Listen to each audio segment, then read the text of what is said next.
लेकिन जो सोचते हैं कि नागों को दूध पिलाएंगे और ऐसे होगा वैसे होगा, उन लोगों को मैं बताना चाहूंगा कि नाग दूध नहीं पीते हैं, लेकिन तुम उनको उल्टा कर करके धक्के से वो सपेरे बाबा आ जाते हैं वहां पे। सांप के दांत पहले से निकाल रखे होते हैं, पकड़ पकड़ के कटोरी में डुबो देंगे बेचारे का मुंह। अब वो पीना पड़ेगा उसको मजबूरी में। आप लोग को नहीं पता कि सांप दूध पीकर मर तक जाते हैं। गूगल पे सर्च करो, क्या सांप दूध पी के मर जाते हैं? अभी देखो, अभी जवाब आ जाएगा वहां पे। सांप के अंदर कोई ऐसा सिस्टम ही नहीं है जो दूध को पचा सके, समझे? सांप पानी पीते हैं, दूध नहीं पीते हैं। बछड़ा थोड़ी नहीं है कि गाय का दूध पिएगा। मांसाहारी भोजन है उनका सारा। चूहे खाते हैं, मेंढक खाते हैं, चिड़िया के बच्चे खाते हैं, अंडे खाते हैं, पशु पक्षी को खा लेते हैं। दूध पीना कब से स्टार्ट कर दिया सांपों ने? इस गलतफहमी को निकाल दो दिल से, दिमाग से निकाल दो। सांपों को जो दूध पिलाता है वो बिल्कुल सही नहीं करता है, बिल्कुल उसके विपरीत चल रहा है। उसका वो भोजन ही नहीं है।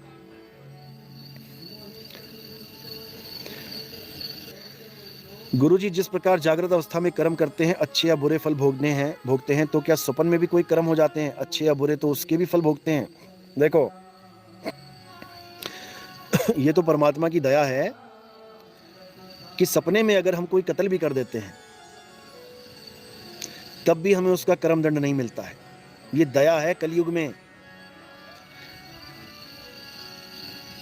समझ रहे हो? नहीं तो ऐसी कितनी कहानियां हैं जो सपने में कृत कर दिया और उसको भुगतान करना पड़ गया जागृत में आके।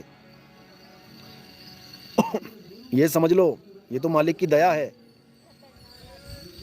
कि कलयुग में ऐसा कुछ नहीं है।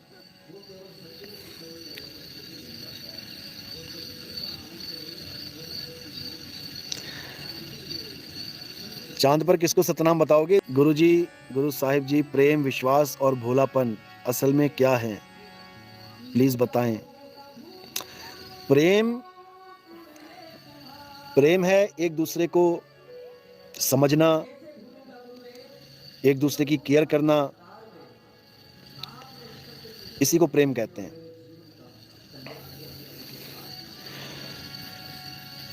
विश्वास,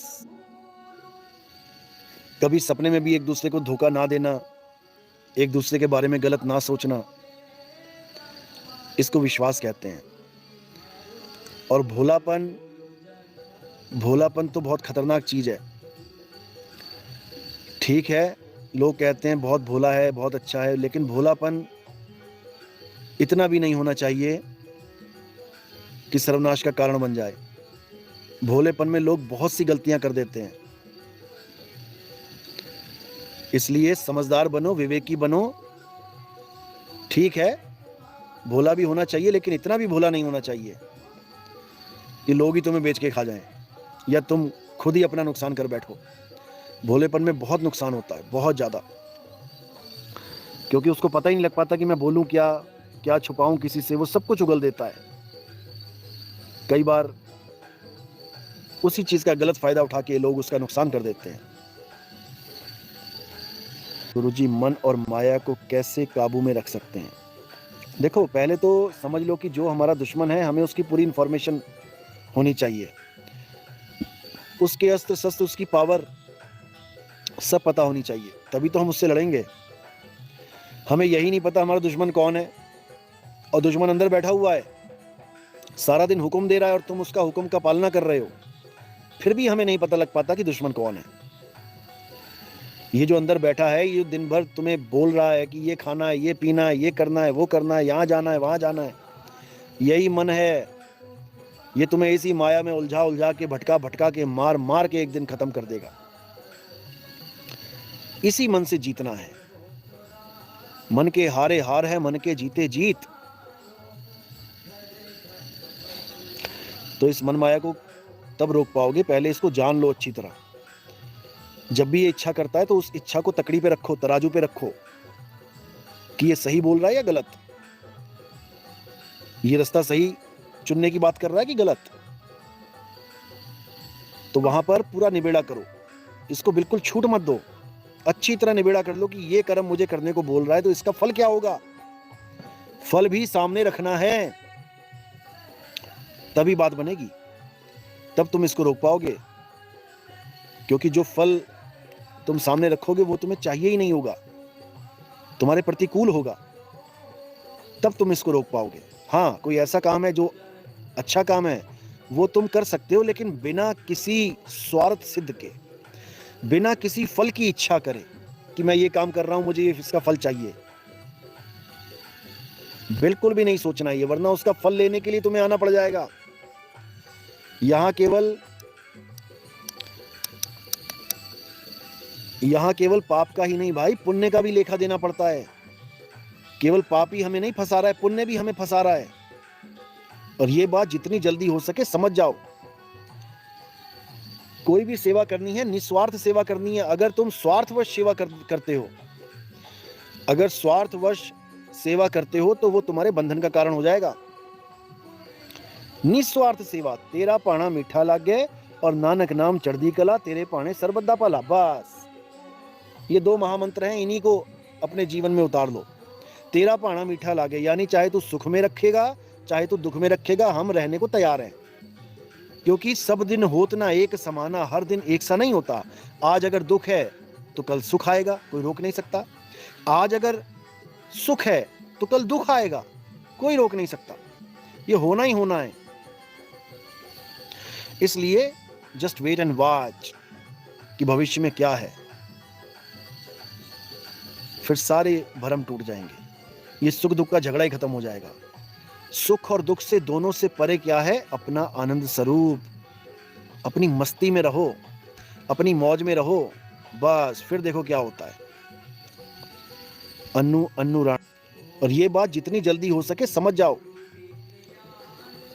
कोई भी सेवा करनी है, निस्वार्थ सेवा करनी है। अगर तुम स्वार्थवश सेवा करते हो, अगर स्वार्थवश सेवा करते हो तो वो तुम्हारे बंधन का कारण हो जाएगा। निस्वार्थ सेवा, तेरा पाना मीठा लागे और नानक नाम चढ़दी कला, तेरे पाने सरबद्दा पाला। बस ये दो महामंत्र हैं, इन्हीं को अपने जीवन में उतार लो। तेरा पाना मीठा लागे, यानी चाहे तू सुख में रखेगा चाहे तू दुख में रखेगा, हम रहने को तैयार हैं। क्योंकि सब दिन होत ना एक समाना, हर दिन एक सा नहीं होता।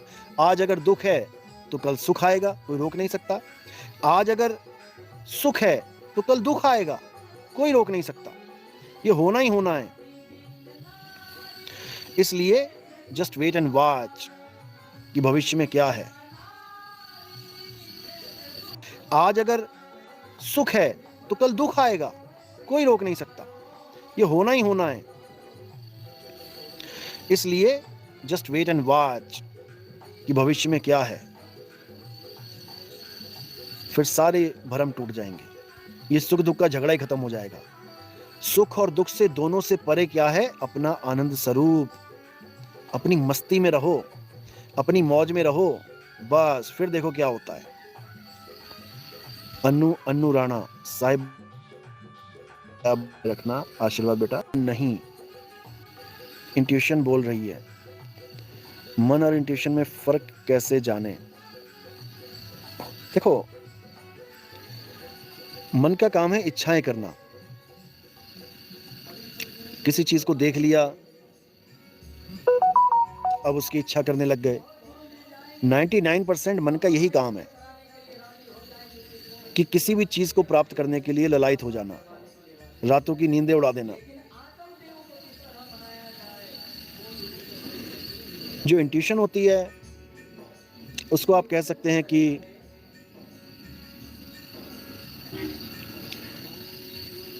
कोई आपकी मदद करना चाहता है।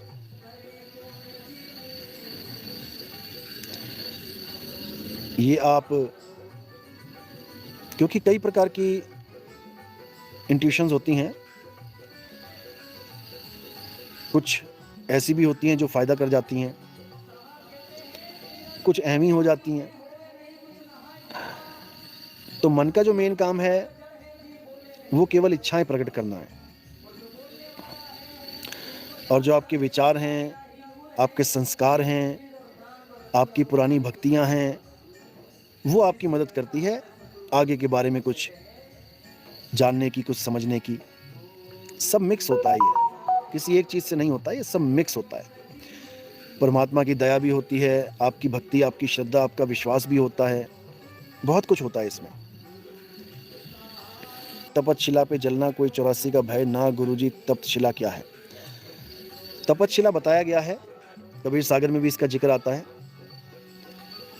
पढ़ने में लगता है कि तपतशिला यानी जलती हुई कोई पत्थर की शिला है जिसपे काल भगवान हमें भून भून के खाता है। ऐसे ही डराया गया लाखों लोगों को, जो आज बेचारे गलियों में डंडे लेके घूम रहे हैं सत्साहिब लिखवा के। उनके दिमाग में यही है कि तपतशिला पे भून के खाएगा काल हमें, जबकि उनको बेचारों को ये नहीं समझ में आया कि ये क्यों बोला गया है। तपतशिला सबके घर में है, ऐसा कोई घर नहीं जिसके अंदर तपतशिला नहीं है। ऐसा कोई घर नहीं है जिसमें तपतशिला पे भून भून के या उबाल उबाल के जीवों को नहीं खाया जा रहा।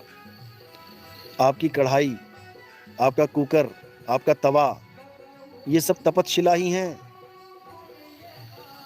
गर्मा गर्म कढ़ाई में तेल डाल के मछली फ्राई कर दी जाती है, जीवों को तड़पा तड़पा के मारा जाता है।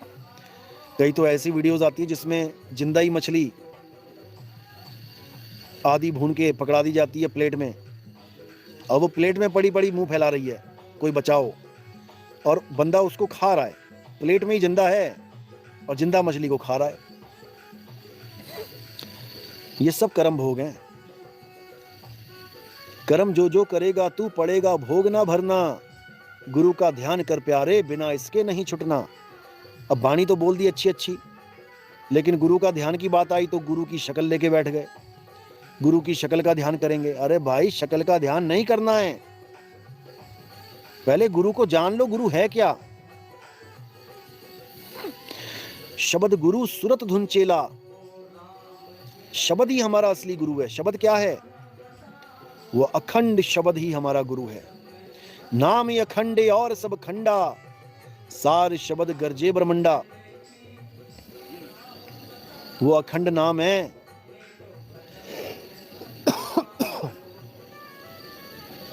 उस अखंड नाम को गुरु बोला गया है, ना कि किसी शक्ल को गुरु बोला गया है।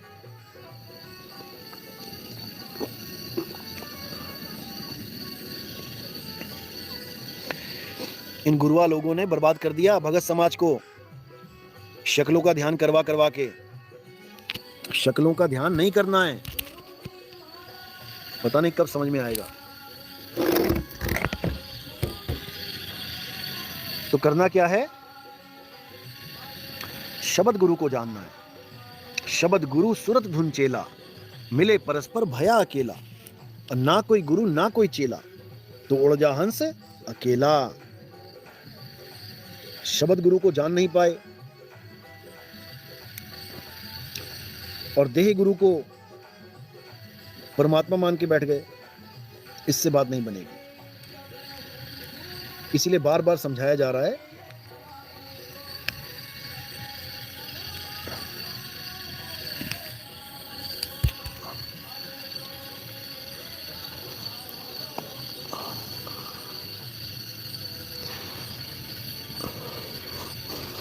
इसलिए बार बार यही समझाया जा रहा है कि जितना जल्दी हो सके समझ जाओ कि तुम्हारा गुरु कौन है। ठीक है, शरीर से तुमने नाम दीक्षा ली है, अच्छी बात है, लेकिन समझ में आएगा जब तो पता लगेगा कि शरीर से भी नाम दीक्षा नहीं ली है। शब्द गुरु ही नाम दीक्षा देता है, और किसको देता है? शरीर को नहीं देता है, सूरत को देता है। लेकिन ये तभी समझ में आता है जब गुरु की दया होती है, ऐसे नहीं समझ में आता। राजेश दास